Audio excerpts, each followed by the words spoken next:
What is democracy? When I think of this word, I think that it is quite beautiful. In fact, it gives me a lot of hope. But just the more that I try to define democracy, the more confused I become. Now, we hear a lot about democracy. We hear about it in Fox News, CNN, the Washington Post, and we often hear that it is threatened, that democracy is under attack. And when we say these things, we are trying to define, well, what is and what is not democratic behavior that we can expect from our government.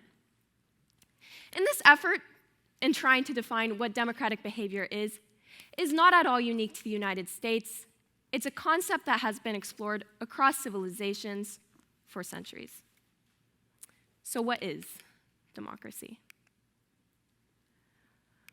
Well, the real answer is, if you're in a political science class, with this air of arrogance, your professor will come up in front of you and he will say, if you meet all 60 of these conditions, then you live in a successful democracy. Now, when I read into these, I feel extremely overwhelmed. Because just the more that I read into these clauses, the more I realize that this is not what I see when I look outside the window in the United States. And today I want to focus on two of these conditions specifically, and those are voter participation and campaign finance disclosure. But before we do that, I want to take a quick departure from this cynical interpretation of democracy, and I want to think about something that the US is really good at, and that is Thanksgiving dinner. So to offer a little bit of context about myself, I am from Louisville, Kentucky, and when it rolls around to be Thanksgiving time, you'll see this parade of cars lined up against the bluegrass and kids playing outside, and it's just this really happy scene. And in my family, when it's Thanksgiving, we'll either go to my mom's house, my grandma's, or my aunt's. And the truth is, I'm a little bit biased because, of course, I think my mom does it best. So come with us to the Thanksgiving table. There's me, and I'm sitting next to my grandfather. I call him Papa. And of course, I seated my grandma at the head of the table because there is no doubt that she is the matriarch of our family. And you might be wondering why there's this empty spot. And I'm here talking about democracy and representation, and I wanted to make sure that Thanksgiving was representative to you by, of course, including that weird relative, because it's not Thanksgiving without one. So this is what we were just looking at, just represented a little differently. And when we're all seated, there is like this ominous silence. It's almost as though we were waiting for someone to deliver a verdict. Until finally someone, usually my grandfather, will raise his head, he will look at my mother, and he will say, "Ashley, these mashed potatoes are fantastic. You did an excellent job." And with a big sigh of relief, we know that we can finally begin Thanksgiving dinner. So time passes, and so does a little bit of wine around the table, and energy is rising. And we'll usually be about 30 minutes in until somebody will say, "I wish taxes were lower. This country would be so much better off if X person were still president." Now, I usually give it about, 30 seconds for our table to look like this. Now, I'm not here to suggest that having disagreements with your family is a bad thing. Of course, civil discourse is important. But I think that this speaks to a much larger concept. And that is, there is so much dissatisfaction within our system of politics. There is so much dissatisfaction within our democracy that it has the power to, quite frankly, ruin Thanksgiving dinners. And while this makes for an excellent scene in a movie where you're trying to achieve that awkward tension between you and your new in-laws, I don't think that this should be inherently normalized. But when I was younger, I had a completely different idea of what government was like. In my mind, I thought, well, if you elect good people will make good policies, and good policies will make good change. And with this attitude, I worked on my first political campaign when I was 16. And my mom always taught me that it is important to give back to your neighbors. And I thought, well, okay, I am 16 years old, but what if I could get a good person into a good office to create good change and help my neighbors? Easy, right? Well, as you might expect, this idea was short-lived because I quickly came to realize that politics was a game. But I think this overarching conclusion that I came to is much better described by Mark Hanna, Republican senator from the 19th century. And he said, there are two things that are important in politics. The first is money, and I can't remember what the second one is. So suddenly we revisit this idea of government that I had when I was younger, and it becomes a lot more complicated. There is so much more going on behind the scenes than what just meets the eye. There is so much dark money circulating that we do not see in our democracy. And like a well-watered plant, we invest in our democracy by voting. But when I worked on this campaign, I quickly realized that voting was not enough. Voting is not enough when we are competing constantly against corporate Goliaths. And in this heat of confusion, I reached out to my favorite philosopher, Noam Chomsky, who at 93 years old still responds to his email, or what my classmates like to call his fan mail. And I lay my grievances out on the table, and I say, listen, Noam, I am 16 years old, and I cannot vote. But I'm worried that when I can vote, my vote will not make any difference. And now he gets back with me, and he's a very short guy, and of course I don't blame him. I would be if I were 93. But he tells me that democracy will be a frail reed unless if dark money practices are sharply curtailed. And when I read this, it reminded me of something. It reminded me of my favorite misnomer. And for those of you who might not be familiar with the term misnomer, it is a word that sounds like something it is not. A good example of a misnomer is Greenland. You can tell this is Greenland by how green it is, of course. But an even better example of a misnomer is Citizens United. Now, purely out of curiosity, how many of you in here today are familiar with Citizens United? All right, quite a few. Well, whether you learned about it from a family member, the news, or even a history book, Citizens United versus the Federal Election Commission was a Supreme Court decision that was decided in 2010. And what it did was it overturned centuries' worth of jurisprudence protecting the ability of ordinary people to have influence in elections. And the court did this by saying that money is a form of political speech, and since that is true, we should not be able to limit or regulate how much corporations spend in elections.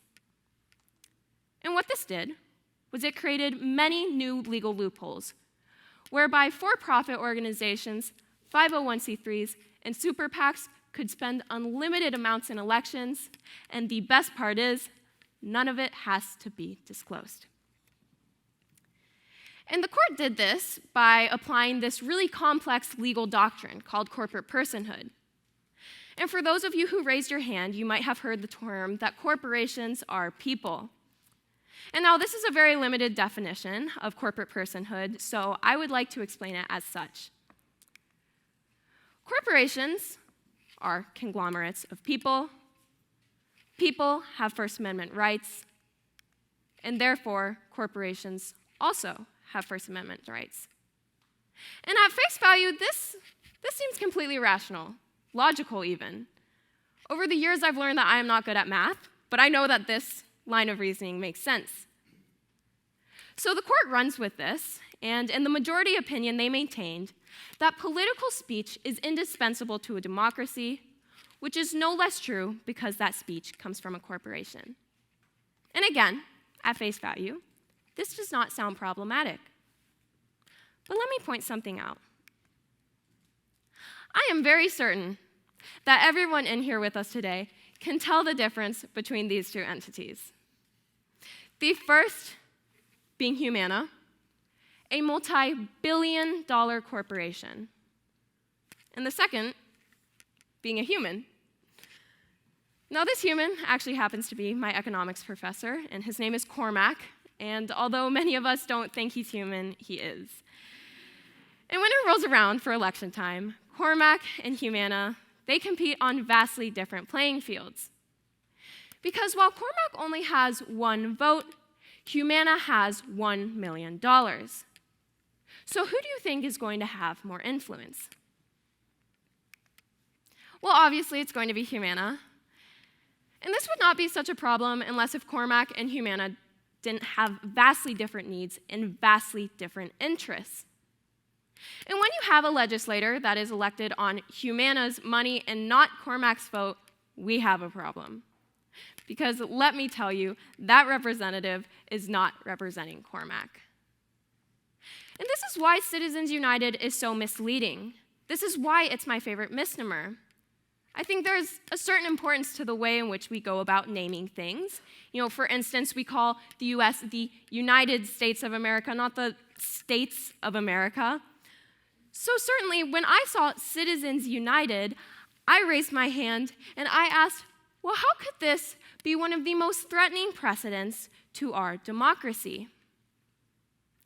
Now, I don't have a background in graphic design, but if it were up to me, I would remove the word citizens, because certainly it's not ordinary people that benefit from this decision. It's the very top fraction of the top 1% that have the financial means to exploit this in their benefit. And to me, the flag and the eagle, it just screams patriotism, so let's get rid of that. And for my final redesign, for my final scandal, no one asked, but I would do this. The top 0.01% united. So when I finally understood Citizens United, it finally made sense to me why so many people say, my vote doesn't matter, or why politician is a dirty word, or even why we call Washington a swamp. And if there's anything that we are united on, it's that, quite frankly, this decision screws over Democrats, Republicans, liberals, conservatives, independents alike, you name it. And you'll even notice that over the last few decades, more and more people have agreed that we trust Congress less and less to carry out our decisions.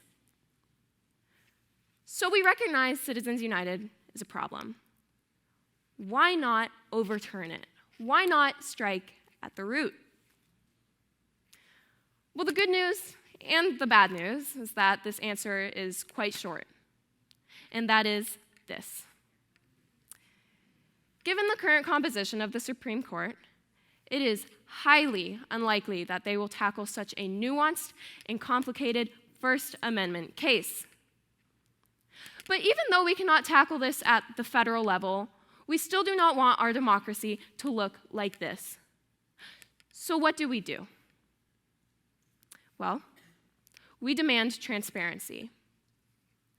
Not only do we demand it, but we require that all money that enters and exits political campaigns must be public.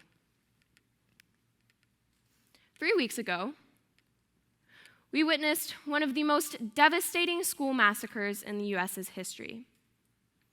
Robb Elementary School. 19 children and 2 teachers. Now this is not a political issue.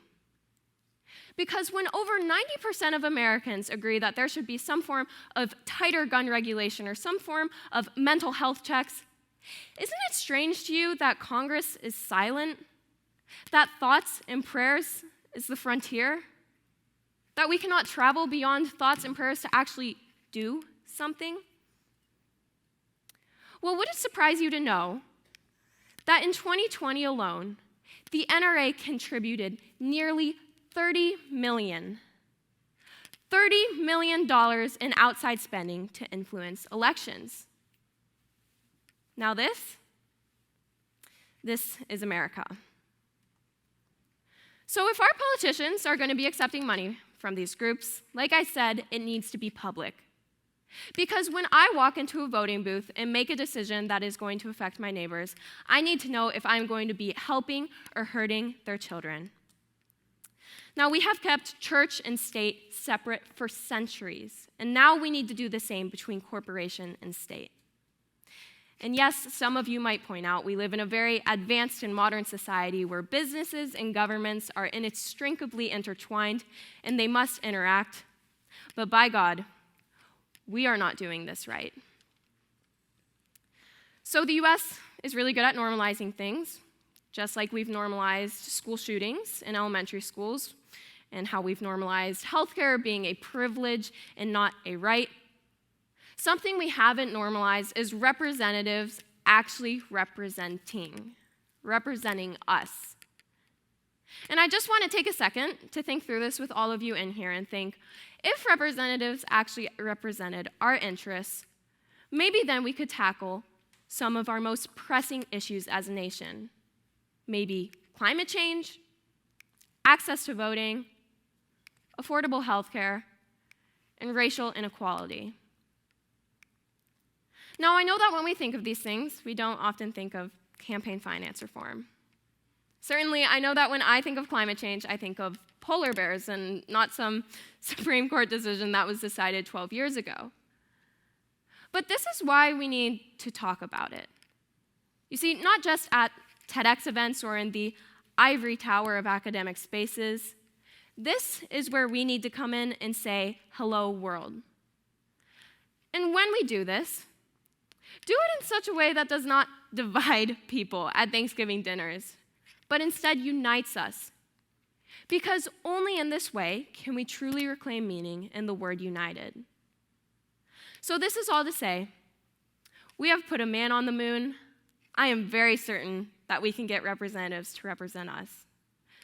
So the next time you're at Thanksgiving dinner, make sure to tell your family that campaign finance reform is the solution. Thank you.